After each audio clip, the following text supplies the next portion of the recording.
Welcome to the Becoming Young podcast. I'm Josh. I'm here with Janae, and today is a super exciting day. We have a very special guest in studio today. Dr. Tyler Saunders is with us. Can you tell us a little bit about Dr. Tyler? I can. I'm going to read it because I can't remember everything. Go for it. Dr. Tyler Saunders is a board-certified doctor of osteopathic medicine in internal medicine. He is also an Institute of Functional Medicine certified practitioner, core faculty member for an internal medicine residency program, and the founder of HealthSpan Chicago. Dr. Saunders' current practice focuses on primary care with a strong emphasis on prevention. By integrating functional medicine, lifestyle medicine, and osteopathic manipulation, he aims to optimize HealthSpan and promote longevity for his patients. Welcome. I am excited that you're here. Thanks for having me. Yes, we're both so excited to have you because Dr. Tyler, one of the things that we talked about the other night is why you got into medicine. And I would love for you to share with our audience just a little snippet of kind of what motivated you, the problems that you saw, and then what's really inspired you to continue on this journey that's a little more than just seeing run-of-the-mill patients and giving advice that may or may not be the most ideal and what you actually do. So as we talked about initially, I got into medicine. My grandfather passed away from pancreatic cancer too early in his life. I got interested in science, biology, and trying to figure out, what I wanted to do. I got into medicine and started to realize that a lot of what we do in medicine is very important for acute medicine. We don't have a lot of specific focus on what are we doing day to day and how are we thinking about the life in the long term and quality of life. So I spent a lot of time going down a lot of rabbit holes, looking through these things and finding that we have a lot of options. We have a lot of different things. And a lot of times people, patients, and things need help. They need assistance in kind of guiding these through these because a lot of this is very confusing. And ultimately, I've been able to see really great progress, really great outcomes. Patients are very happy with what's going on. And the great part about it is a lot of it's in their control. Yes. And they're able to kind of take control of it themselves. And this is really neat because the way that we met you, Josh was just telling me about how he was looking high and low for a doctor that aligned with his values. And on that first visit, Josh, what was your experience? Quick in and out, didn't answer your questions? Well, what happened? I think it's important that we talk about how I found Tyler just for 30 seconds, okay? So I had a primary care physician, obviously with the way that I am looking at my body and the way that I am trying to optimize my health. I sort of outgrew that relationship, right? And I spent almost 12 months looking for another doctor, interviewing other doctors, looking all over the place. And when you say outgrew, meaning you started asking too many questions. Well, is that kind of... I asked questions that the doctor wasn't necessarily... they didn't have the time, and he didn't have the expertise to be able to help me talk through that, right? Right. And that's what I want to do. I want somebody to help me make a decision, right? To be my partner. Yeah. And so I ended up, after talking with many doctors, I ended up seeing a post on Reddit. And I almost as a joke sent a DM to this person who made the post about somebody who had found a great doctor in Chicago. And I said, this person they didn't say Chicago. They just said, I found a great doctor who kind of is into longevity and is similar to the way that like Peter Attia and some of these other guys are practicing medicine. And I sent a kind of a joke DM and basically said, this doctor isn't in Chicago. And and this person wrote back and said, yes. And so then I was like, and then she gave me his name and the rest is history, right? Right. But the first appointment, I interviewed Tyler first, right? And was right on, right? So right on with really understanding how to view aging, right? And being preventative and all of those things that really get me going. And so we met for our, my first well visit, right? And that was, I think it was 45 minutes or an hour. And we went through, I'm a freak show, so I brought all of my packet of stuff. I brought sleep data and I brought supplement data and I brought blood work and I brought this whole packet of stuff. And we had a conversation, right? And we talked about what my goals were. And that's just that type of care. And I'm sure you can talk to this, right? It's fundamentally different than going in and sort of checking some boxes, right? Like, okay, have we talked about, being 45 and having a high risk of cardiovascular disease? Check. Have we talked about, colon risk of colon cancer? Check, right? Like that's basic and things that you should do, but this was next level. Yeah. So, and oftentimes when I'm talking with patients, we talk about goal-directed therapy, like what we're doing. And now something in the medical community, that means something very different. But for me, it's more from the patient's perspective. I can be the doctor in the room and think about the critical things that need to be done for preventative medicine, for the more conventional medicine, but also oftentimes the communication doctor-patient relationship has to do with what are the doctor's goals for the patient's overall health, and sometimes those miss. And that's why we see large amounts of non-adherence to protocols and different things, specifically medication. So allowing to kind of the patient to take control, so to speak, but also addressing that there are risks and benefits to some of the decisions they're going to make, even if they're not considered guideline directed. Yeah. And what I love about this initial meeting, from what I understand, is that, you know, Josh comes in as he has self-proclaimed freak show.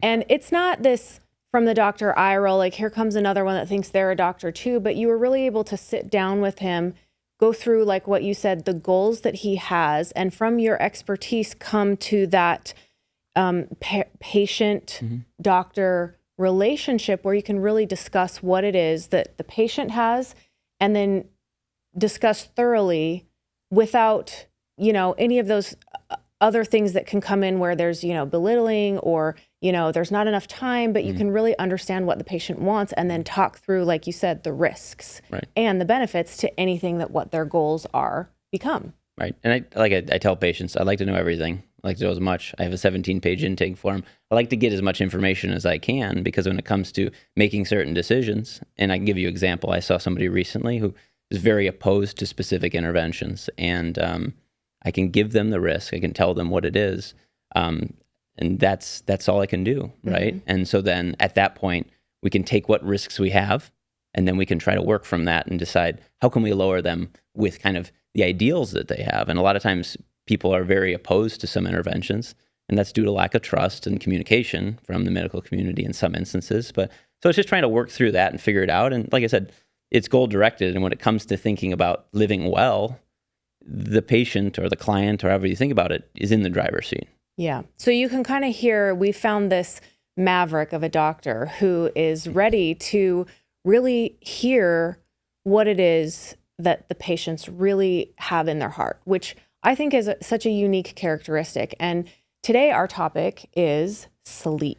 Sleep. I love sleep. I know that Tyler loves sleep too. Dr. Tyler happens to be nearly an expert, maybe a certified expert. Oh yeah, he's definitely an expert. There's no certification for that. Certified? How do you get certified in sleep? Certified, I don't know. You do it every day. You do which it well. would make me certified. Well, I want to make a quick note though. So we originally had planned this to talk about sleep, and we got feedback after the last episode specifically that aired, which may not be in the right order, but got feedback specifically asking about recovery in sleep. And that's something that I'm super passionate about. That, you know, my origin story and how I even got into longevity really is all about fixing my sleep first. That was one of the first things that I did, and sort of tracking my recovery. So I'm super passionate about that. So we've sort of tried to manipulate this and focus this a little bit more around recovery, right? Because I know as I've gotten older, it appears to be a little more difficult to get that good sleep. I've talked to a lot of other women, right, as they go into menopause and perimenopause. Is Perry, right? Yep, perimenopause. I'm not the doctor, so. but I'm the woman, so I can verify that, and he'll say it. He'll verify that for me. Yeah. So that's our focus today, right? Is really talking around like how to get the best recovery, because that for me is the foundational element. So like, what do you see in general in your practice with like sleep trends in people and complaints and that kind of stuff? So we'll start with just the biggest trend we have in the United States in terms of the amount of sleep we get. From the 1940s to now, we sleep about an hour and a half less than we have previously. All right, which is it's a big deal. That's a lot of sleep, and the question is how much does that impact? Now, in my clients and my patients and things, when we're talking about how to get sleep, I think there's a certain level of a misconception that said I'm getting adequate amounts. I'm getting the 6 to 7 hours, which, as most people know, isn't enough. But then there's that disconnect, which gets to the point where people are like, but I feel okay. Right. And that's where we start to run into some trouble, but not in the short term. Right. And you know the way our minds work, like I'm interested in tomorrow or the next day, not so much 10, 20 years down the line. So in those overall trends, we're starting to see that, you know, I think recently, maybe in the last 10 years or so, I think it's starting to become a little bit more mainstream. People are starting to think about sleep, starting to think about what they need to do for sleep. But I think a lot of people, it's still kind of one of those things. It's like, I only have so many hours in the day. How much time do I have? Yeah. Right. And what would you attribute that hour and a half of sleep that people are getting in smaller amounts? Is there specifically things that have like correlated with why that's happening? Yeah, there's a long list for sure, but a lot of it has to do, one, with working. I mean, how many of us work 8-hour days? That's not really a thing anymore, right? That's a big part of it. Commute times have increased. More people spending more time doing that. Just the level of activities, whether it's for individuals as well as children. People are spending so much time doing these other things, partially because they feel like they have to, and then they're spending a lot of time. And then there's a lot of us, and a lot of us are guilty of this, say, well, you need to spend more time doing this. You're like, right. Where's the time, right? Right. So like that's something that there's a lot of different things that go around for that. And I think part of the reason we're sleeping less is because we've kind of become inundated with information, social media, different screens and all these things, and that it's actually pushing the time to less and less because we're essentially living in a dark deprived state where we just don't have enough darkness and the body doesn't respond like that. Right. So we're starting to see those patterns. And I think there's probably a lot of different reasons. And the United States isn't great. And some other countries are even worse. Japan's, the amount of time they sleep is even less. And I'm sure a lot of people who are watching or listening, right, are in that mindset of, but I feel okay. And I always talk, so when I'm coaching folks, right, I'm always talking about how, well, do you really know what you're feeling, right? Like, what's the expectation? Where has that been set? Right. And is okay really how we want to answer that question? Right. And so as we're becoming more aware of these societal changes that we have, one of the important factors is awareness, and we have so much more access to being more productive, which is great. But like what you said, if we start to become aware and there's so much more, understanding about this now, okay, maybe we're not going to immediately say, okay, I'm going to add an hour and a half back. Yeah. But the questions are, how can we make the time we do have to sleep more effective? And then work on increasing it. And then if we do increase it, what are the benefits going to be? Right.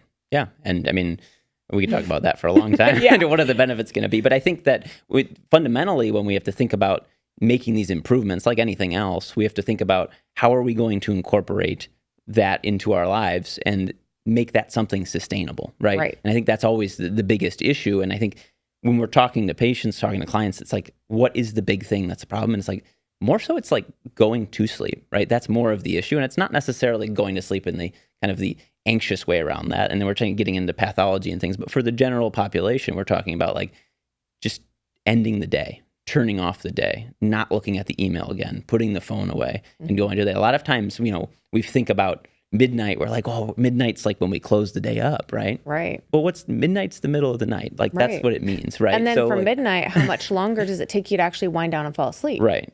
And and that's different for every person. And then some people, I said, well, it's fine. I finish my email, I do some doom scrolling, I go to sleep. It's no big deal. Like those people are the people that are really sleep deprived, right? Because they have so much sleep pressure that they are going beyond, looking at screens, staying stimulated and then going right to sleep, right? And how do you think they feel when they wake up, right? Yeah. They don't feel good, but have some coffee and you like cover it up. You don't even know, right? And it goes back to the body's ability. The body's trying to create a homeostatic balance. It's trying to balance. In the same way, if you gave it insufficient protein, you wouldn't wither away. If you give it insufficient sleep, the same thing's going to happen. Your body will do its best to adjust. But then the effects compound over time. They do, right. And so I want to go back to the sleep pressure because I will self-admit that I have fallen into that habit of, okay, I close down my day and then I need to unwind. So I'll scroll a little bit and I know inherently what's happening. I know I'm being stimulated. And then, I'll turn it off and I can be asleep 10 minutes later. But I wake up the next day really tired. So that sleep pressure that's building up, but I can use the excuse, well, doctor, I'm falling asleep in 10 minutes. But then I'm seeing long-term patterns of not being able to sleep well. So what's happening when I actually can fall asleep that fast, but my brain is still stimulated? Yeah. Without getting too technical, there's 3 big things that are driving our sleep. All right. And a lot of people are familiar with melatonin, one of the most taken supplements over the counter, which we could talk about why that may not be beneficial, but the body's making melatonin. That's a huge driver, right? Cortisol is a really big driver in the opposite direction, right? Keeping you up. And then adenosine is the last one people aren't familiar with, but everyone is, frequently, trying to treat that or self-treat with a caffeine. And adenosine is specifically what caffeine addresses, right? Correct. Which that's another topic. It is, but yeah. So, and the idea, and to answer your question, is that like when we talk about all of these different things, the adenosine is what's driving your sleep. Even if your cortisol is elevated, that's what's it's overcoming that. And now the cortisol is what's the problem. And we see this on any number of different levels. One, when you wake up, you see how you feel. Like that's a big piece of it. But also like we can start to look at specific metrics like blood glucose, for example, and you can see the impacts of the blood glucose as a result of you not having the proper wind down and having up and down. And then that directly correlates with the cortisol and how you're sleeping. And just really quick, like a quick overview, because I was talking to my 15-year-old about this, who, you know, he's like, oh, I can drink an energy drink and stay up because it gives me energy. I'm like, actually, it doesn't give you energy. It works on your adenosine. So just a quick overview. What does caffeine do to adenosine? Sure. Just so we're all on the same page. Yeah. So in short, adenosine is in the body and it is going to build up while you're awake. So we think about it that way. The only really thing, I mean, like exercise causes it to increase, but just being awake for all of us right now. And adenosine is what makes you feel tired. Correct. It's your sleep. Yeah, that's part of that's what the sleep pressure. You can think about it as a pressure cooker, right? It's like the longer you're awake, the more you feel it. And all of us, maybe we've done, you know, an all-nighter, 24. I mean, I spent residency doing 24-hour shifts. The pressure builds up, right? And then what happens with the caffeine is you inhibit that signal. So it gives you this temporary relief of that pressure. So it's not actually taking the tiredness away. It's actually just pushing it off for a little bit. Right. And then it comes right back. Which is then why you feel even worse once it wears off, right? Okay. And the importance here that I think we should discuss is that how long the caffeine's in the system, right? And that if you take caffeine and you don't feel it when you go to bed, there's a lot of reasons why that's concerning. I'd love to do a whole podcast on caffeine, but we'll get back to the sleep because I think there's a lot of really healthy ways to use that. Right. But again, that's a different topic. So my question, right, is, or maybe the direction that I want to take the discussion is, so you see a lot of patients, right? The people that I see that I'm coaching also talk about wanting to have recovery, right? So what are those few things? Let's talk about like sleep hygiene and maybe that thing. So we've talked about why it's important, or at least the things around why getting to bed is important on time, right? But what are the things that you see or the things that you recommend, right, that people look at or consider when they're thinking about sort of trying to normalize that pre-midnight bedtime, right, to make sure that they get to bed on time. Right. And we have to think about each person as an individual. Absolutely. And that's obviously really important. Different people have what we refer to as chronotypes, meaning you fall asleep earlier, wake up earlier, or you go to sleep later, wake up later. So when we're thinking about creating a plan for somebody and around that, we have to think about that. And then very simply, what I tell people is we just gotta give the body the opportunity to do what we need to do, right? Which a lot of times is like 8 hours. And we say, what is the best way that one individual can recover? And I don't know the answer to that for each person because you don't really see it and I've had people come in and say, I'm sleeping 8 hours. Why am I still so tired? Why do I wake up still tired, right? And we have to investigate that partially, but also from my standpoint is that maybe it's not enough, right? And a lot of people say, well, I'm in bed for 9 hours. And they say, well, are you sleeping for 9 hours, right? It's a very big difference. And that being in bed for 9 to 10 hours is very reasonable. Now, some people say you're not being reasonable now, but saying like in terms of the amount of sleep that you need and that is required for ample recovery, sometimes you need that. And I think one of the things I wanted to bring up too is we talk about high performers. I mean, that's a lot of people are interested in listening to the podcast and like think about some high performers that use that amount of sleep, like LeBron James or Tom Brady as examples, right? Very classic examples. LeBron James is very open about sleeping 9-10 hours a night. Now, granted, he's working out 3 to 4 hours a day, but still, he knows the importance of that. And he knows that why do the two of those guys not get injured, right? And that is one of the big things is they have recovery down, right? And the sleep is a piece of it. It's a piece, but it's in kind of this whole spectrum. If you're not getting that minimum amount, then that's going to be a huge problem.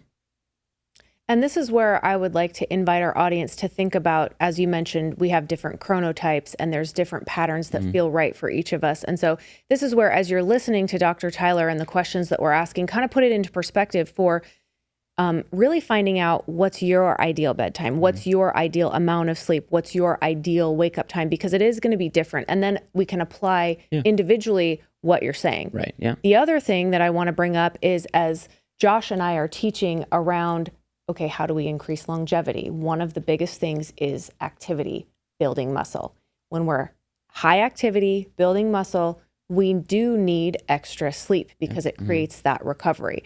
And so when we're needing extra sleep, putting it into perspective around, okay, if I invest more time in bed and I'm actually sleeping and sleeping well, how much more productive am I going to be during the day versus like, oh, I'm going to hero through this and I'm going to brag about how little sleep I get and how detrimental that is to our health. Yeah. And I'm going to give you one example right off the bat because we have this data and that if we sleep under 6 hours, our peak performance can suffer by as much as 30%. So if you're going through the day at 30% lower capacity, how much does that affect really what you can accomplish? I mean, some people, yeah, exactly. I have nothing to add to that, really. Yeah. Yeah, exactly. Exactly. And that's why it's really important, you know, like sleep is one of those things that we don't want to negate because we can say, oh, I feel okay, or I'm getting by. Now, there's times in life where that's okay, right? I mean, you have a little one. Dr. Tyler has an 8-month-old little guy, you know, and we have phases of life where, you know, there's not the ideal sleep pattern. I've had 4 kids. I've gone through all of those things. And but at the same time, being able to go back to an ideal and how is it that we find that? Right. Yeah. Yeah. And that's something that, you know, every one of my patients gets 12 things about what they can do in terms of changing their sleep hygiene, right? And you talked about the chronotypes. They have online calculators. Like there's not even like you put your information and it says, hey, you may be like this, right? 30% of people are early people, 30% of people are late people, and everyone else is in the middle, right? Yeah. Like being able to find that. And part of that is a self-experimentation too. But yeah, working within your life. And that's the hard part, right? That's where it really becomes tough and difficult. But it's essential. And for me and my patients, it's non-negotiable, right? We're not going to sacrifice sleep in order for other things. And I realize that is a difficult ask. Yes, it is. But did you hear that? We're not going to sacrifice sleep for other things. Yeah. And that's a really powerful choice we can all make. Yeah. And I've got many clients of these high-performing people that are like, well, I woke up at 4:30 in the morning because I needed to get my workout in. They wear that as a badge of honor, right? Like, I mean, there is something, there's an entire, I wouldn't even call it a subculture, right? Like there is an entire part of success culture that is about getting up because, you know, if you're part of a large, you know, Fortune 500, if you're a part of, you know, the armed forces, right? Like there is a place for that for sure. And there is nothing wrong, right? With taking your day and pulling it forward, right? Yeah, right. But I'd actually argue, you know, if you see guys in basic training, they're probably not staying up until 12 or 1 in the morning and then getting up at 4, right? Like that's unless it's part of that hell week or, you know. I'm sure there are times, right? But as far as building the habit, right? There's probably not a habit. The people who get it, right? And you're really the thing that I always like to talk about is the Seinfeld reference, right? With George, when George. Have you seen that episode? I have seen it once. Yeah, I've seen it once through, but so there's an episode, and I don't know if I've mentioned this before in the podcast. I hope not, but there is an episode where George stays up all night, right? And he goes out and he is flabbergasted at all the fun that he had, right? And then he talks about how Night George stole from Day George, right? And he's like, Jerry, right? Like I went out and he's like, Night George stole from Day George, right? And that's sort of what happens, right? Is you go out and you have all this fun or do whatever, and that happens not only in a 24-hour period, but it happens in a 24-year period, right? So as we talk about the longevity here, this isn't just about how you feel tomorrow. This is about, I mean, we don't have to go into super detail, but it's about the processes that are happening in the brain with cleaning, you know, different proteins out and what that means for disease in your brain. I mean, are patients aware of that? I mean, are people really connecting this kind of sleep stuff up with what happens when they're 80? You know, and I don't think they do all the time. I think some people intuitively do, because especially people with kids, they know, like, you don't miss nap time. Like that's non-negotiable, right? That is detrimental to your life. That's interesting. I've never actually heard anybody talk about connecting that nap time thing forward. It's the same thing in adults, right? Yeah. Like we see this in over and over again. We see the change in how people interact with other people. We see the change in how people are taken on by other people as a result of their sleep. They did a study specifically with watching a CEO's amount of sleep and the impact it had on the people they worked for. And the people knew that he wasn't sleeping well. Now, they didn't intuitively know. They weren't like, he didn't sleep well last night. But based on surveys and different things of that nature, they had an idea, and it showed that 25% less productivity as a result purely of just one individual not having that, whatever it was, right? Whatever that thing was in order to do that. So I think that, like, when we're starting to talk about sleep, a lot of times, especially when you have young kids, you're just kind of like, this is a part of it, and this is something that I have to deal with. And I think sometimes that just kind of rolls into life, and then the next thing you know, right, 10 something years down the line, you've spent under 6 hours of sleep, 6 hours, even less in some cases. So I do think that it's become more, people have become more aware, but I give sleep lectures on a regular basis, and people are like, I didn't quite realize how significant it was.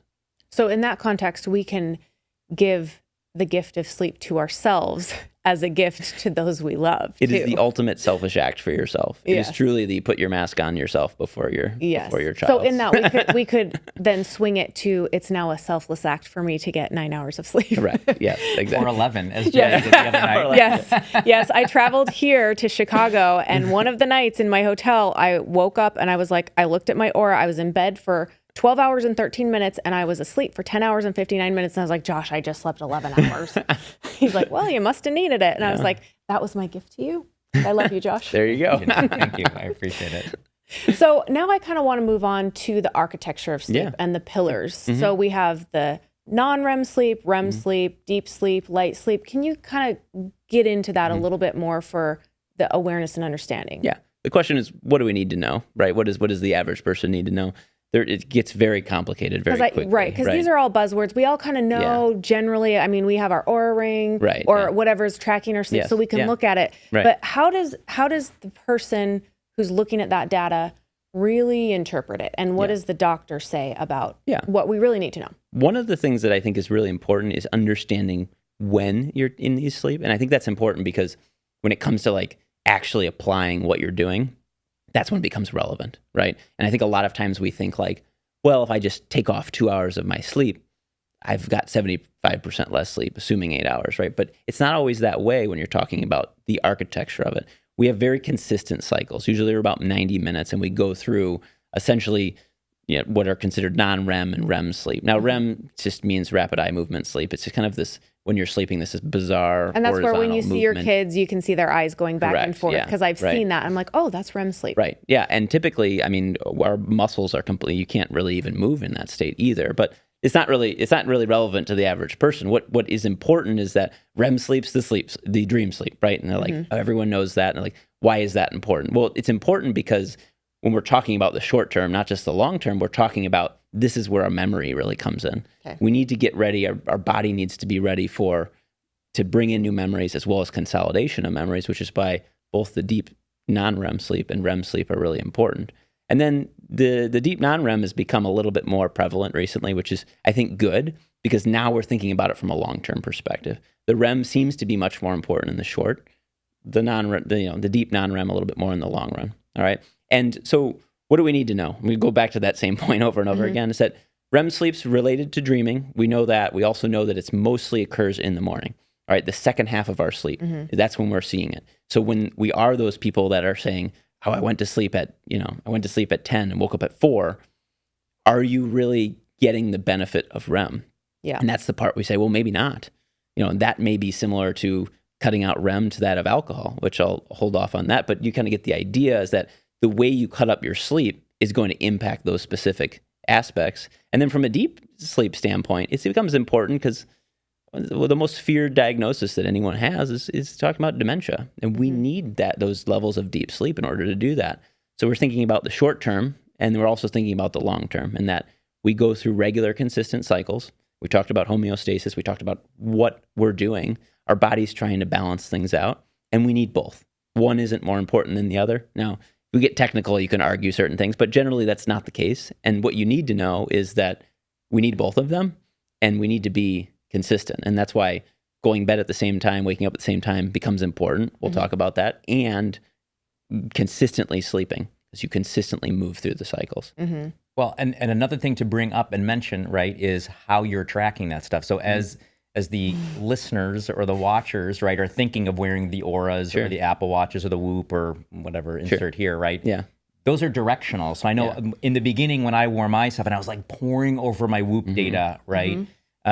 I was like, I only got 43 minutes of deep sleep this night. Like, how do I increase it to 48 minutes, right? Like, these are directional. They're not medical grade devices. And so if you want to really get to know what you're doing, you're gonna have to go do a sleep study. You're gonna have to get those, those cathodes or whatever placed on you and figure that out. So it's kind of like good to educate yourself and sort of get an idea, but also there's a whole trend of people who are sort of like stressing out about watching that data and trying to figure that out. And really, like, I'm here to give you permission. Don't worry about it, right? Like sometimes I'll just take mine off. I'm like, I don't even want to know what the data is. Yeah, right. And what I end up telling patients is that they're consistent. What data they're collecting is consistent. So if you have consistency over time in wearing the data, that's where you start to develop something that's going to be helpful. And you can at least get an idea of ranges, because that's what they really are, is just ranges. But then you can see through the trends what your ranges are and then start to make better decisions around your sleep and sleep hygiene and, the habits that you have. And then would you say you can really base that off of how you feel? You can, but you can. But here's the thing, and I think Josh and I were talking about this earlier. Like, we've done the study where you give someone a bad score and they feel worse, right? And so like, if you wake up and you're like, look at the data and you're like, 75, why out of 100? Like, why do I feel so bad, right? So when people are using the data, I'm very particular in who uses data, and I tell them it's accurate for time in bed. That's all I really want you to care about, right? And then over time, you can start to learn and figure it out. But I often tell people, especially when they first get them, don't look at it in the morning. Like, look at it at the end of the day. Especially if it kind of increases that cortisol, the stress that makes you feel like, according to this, I didn't get as good a sleep as I wanted compared to the sleep scores. And then it increases stress. Right. So in that situation, it's better to take that stressor out. You can still use the devices. Right. But then again, like, it's over time, you're creating, okay, here's patterns that I can look at. Right. And then you can also correlate that with how you're feeling. Right. Yeah. Once you kind of have a little bit of distance between the immediate data when you wake up and judging it. Yeah. And I was talking with one of my colleagues, and one of the best things you can do for someone's sleep is tell them not to look at their phone 30 minutes when they wake up. Okay. Right. It creates this level of anxiety or whatever it is where you're like, I got to go see it now. Right. And then it allows you just to kind of start your day as you would, right? Because I think a lot of us, most of us, and we've all been victim to this, like, we wake up, we go to the phone, right? And like, it's, I've seen it in my 8-month-old, like, we're addicted to it, right? And he's pointed that out to us many times, right? Yeah. But like, separating the phone, or at least that stimulus, the cortisol spike. We already have cortisol in the morning. We don't need any more, right? We don't need to hear about the news. We don't need to hear about these things. Like, just delaying that for a short period of time is a nicer way to wake up. Yeah. Yeah, that makes a lot of sense. And it probably helps throughout the day. If you're starting your day, and how much does this affect would be another question. If you're starting your day in a low stress versus a high stress going right to the phone, how does that affect your sleep in your day long term? Yeah, I mean, it's one of those things that we're trying to keep balance. Some of this, there's a lot of people doing testing of cortisol and things, and the question is whether is that necessary or not. I think is an interesting question, but what we learn from some of that is that there is a very specific rhythm, and we're really good in modern society in throwing that off, right? And that results in us not feeling well, right? And that extends to specifically to like jet lag as an example, or social jet lag it's referred to, sleeping normal hours during the week, and then at night going to bed later, staying in later, and saying, sleeping later, saying, hey, I'm catching up, right? Which is, we can't catch up. Right. And that's why when come Monday, scary Mondays come, we don't feel good. That's sort of like the food pyramid that's been blown up, right? Like the original food pyramid. Right. Like, for years we were sort of told that you could catch up on sleep. Yeah. Right. And I think you've got a whole generation of people who don't really, like, they haven't unlearned that, right? They still are thinking about the Reader's Digest, know. Right. I mean, you're probably too, but like, I mean, like, when I was growing up, right, I would.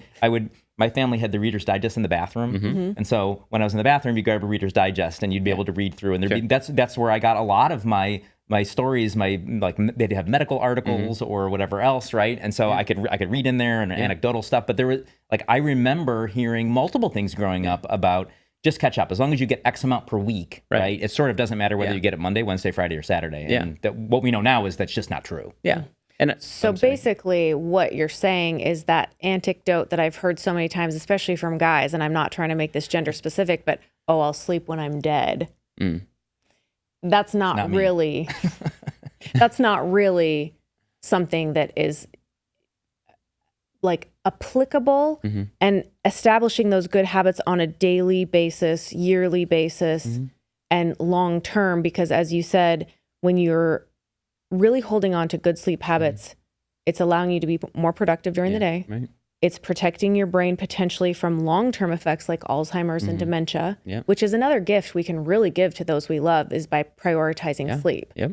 So again, being that hero is really not the ideal. Right. Yeah. And there's been a lot of people over history, heads of state, that this is a badge of honor. Like 4 hours of sleep is just fine, right? And we've seen a lot of people develop different diseases and things, and it's like we will never know if that's the reason or not, right? But at the same time, if it's not enough for your long-term health and dementia risk, like it's just enough for your day-to-day, your personal relationships, nonetheless. And for the men listening, right, this is detrimental to your hormones. Easy. Like if you want to blow up your hormone balance and have all kinds of ED problems, get less sleep. Yeah, just sleeping 6 hours or under 6 hours a night is going to lower your testosterone to someone 10 years older than you are, right? Did you hear that? That is a big deal. Yeah. And Okay, so I mean, men, on behalf of women and all partners of men, I'm going to ask you guys to give the gift of good sleep to yourselves and your partners. Right. Yeah. So what are a few, like as we sort of bring this now back, right? What are, if we can give 3 things that the audience can take away, right? Like 3, and you and I have both, and Janae, we've all probably consumed a lot of information on sleep, right? Yeah. So knowing that, like, what are the things that you feel would be beneficial for those 3 things that maybe people don't know, or at least are the most important? Right. And oftentimes the hardest things are the most important, right? And every time I give a lecture on sleep, I feel like I have to make a statement like, it's not over if you haven't slept, right? Like starting at any point is important, and it will be important moving forward, right? And that the hardest thing to do and the most important thing to do is regularity. And people are like, well, that's, everyone's like, oh, well, you got to be consistent and regular. And like, that is easily the most important thing. And going through the weeks versus weekends and treating them differently is something that it's worth trying. It's worth trying for a couple weeks, couple months, and seeing the difference, right? And seeing that Monday's not as bad as it was before, right? And Tuesday's not as bad as it was before, right? A lot of people are like starting to feel themselves when it comes to Wednesday because they've dealt with that 2-3 hour social jet lag, and they're kind of coming through that. So for me, it's regularity through and through. And I think that, to expand on what you were asking, it's like, what are things that people don't necessarily know or necessarily think about? And I think that there's a lot of things that are becoming more prevalent, but are purely just based on our exposure to knowledge, whether it's social media, whether it's other things we're learning in these things. I think drawing a distinction between the fact that we don't necessarily need to be taking things in constantly. And I think that's one thing that like a lot of people are in tune with, like, oh, well, don't do the blue light and the blue black, the glasses and all these things. And like the literature on this is kind of all over the place as to whether that's exactly what needs to happen. But what I'm saying more so is on the cortisol piece. And what I see clinically is that one of the biggest reason to not sleep well very easily is what people refer to as the state of the world, right? And it's over consuming for an individual, and that if you're constantly being fed the same information about how terrible everything is and how all these things are going on, that is ultimately a huge driver. And I think that, like, is it the most important thing to do? It may not be, but right now, in the kind of the way things are going, what I'm seeing, that is, while the hardest thing to treat, right? And if I knew how to treat that, I probably wouldn't be working anymore. But generally speaking, like, that's like the hardest thing to do, but also like it's so critically important, right? So regularity and kind of separating yourself from, it's not just the social media piece, but it's also just electronics and all these different things. We want to be able to separate ourselves from that. And then the last thing is like creating somewhat of a routine, right? And that, like, a lot of people say, well, I have a really good routine, except, right? And there's always this like, well, I do this and I do that. And like, how do you create a routine for yourself? And that's why I give people a list of 12 things, because I don't know how you create a routine for you, right? And that, like, yeah, I can tell you that, like, in my house, we have a bunch of orange lights that go on at 7:30, and like,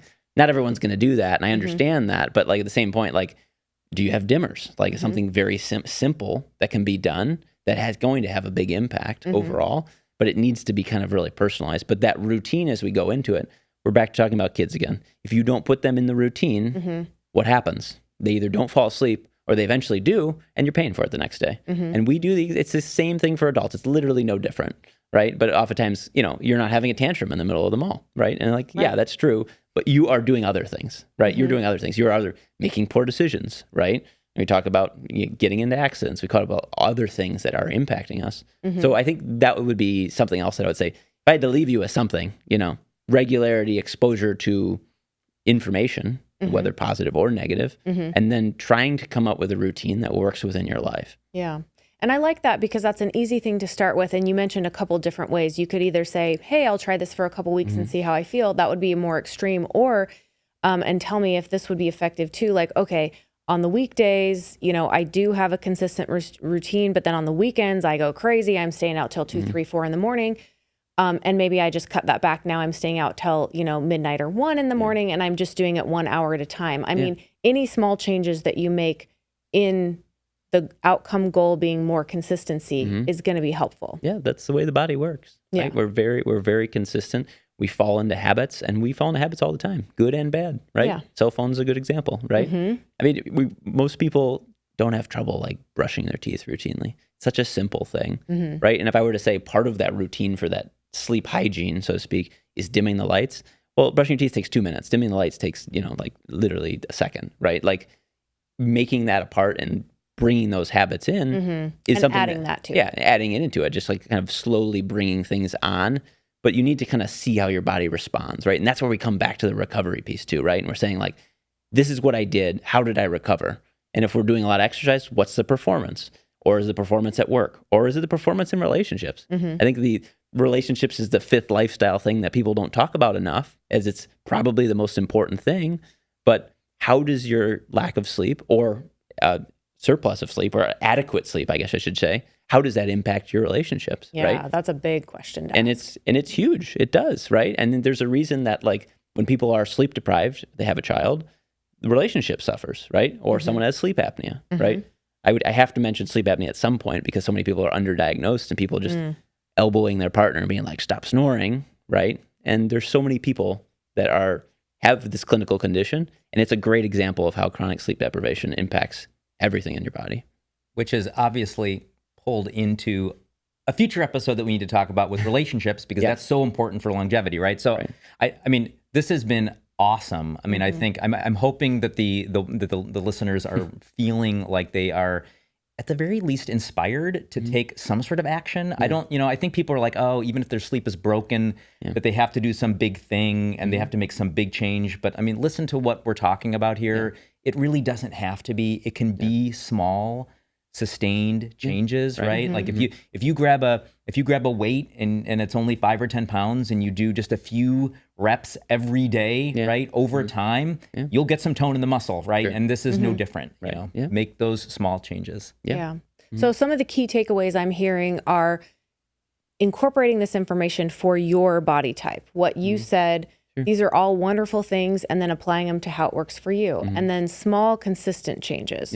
And then everything we've talked about, having that increased awareness of, these different sleep habits, what sleep is, how it affects us, and really putting it into perspective of, I want that. I want the outcome of better relationships. I want the outcome of a more productive day and work week. And how much more fun can you have when you go out, when you're truly present? And how many improvements does that give to your life to make small changes? And if to leave somebody with one thing, it's that if you're having difficulty sleeping, find someone to help you, right? And I think a lot of times people are like, I'm just one of those people that just doesn't sleep well. Like, that's not acceptable, right? Yes, and I understand there's pathology. There's things where people have conditions that they can't. It's a small percentage of people, but giving up on that and not going through all of the things that you can do, finding someone to help you work through those steps, like that is so important, and it's just important in the long run. And it's not necessarily something we're asking everybody about, right? We're not asking like, oh, your sleep. You're like, oh, I sleep. My sleep is fine. The number of times I've heard that, right? And like, I get it, but... And as a doctor, when you're hearing, oh, it's fine, is that really an answer that's really what you want your patient saying? I mean, wouldn't you much rather hear them saying, my sleep is great, my life is great, my stress levels, just great, you know. And obviously we're not always going to be in balance with everything's great, but the more we know and the more we understand, the more we can start having those better answers. Yeah, right. So, I mean, I always ask the lifestyle questions first, and then after that, I ask their goals. I mean, I kind of set people up a little bit. Then they're like, oh, I do need to sleep better, right? But the question is your long-term goal, what is it? And a lot of people's is mobility, you know, and all these different things.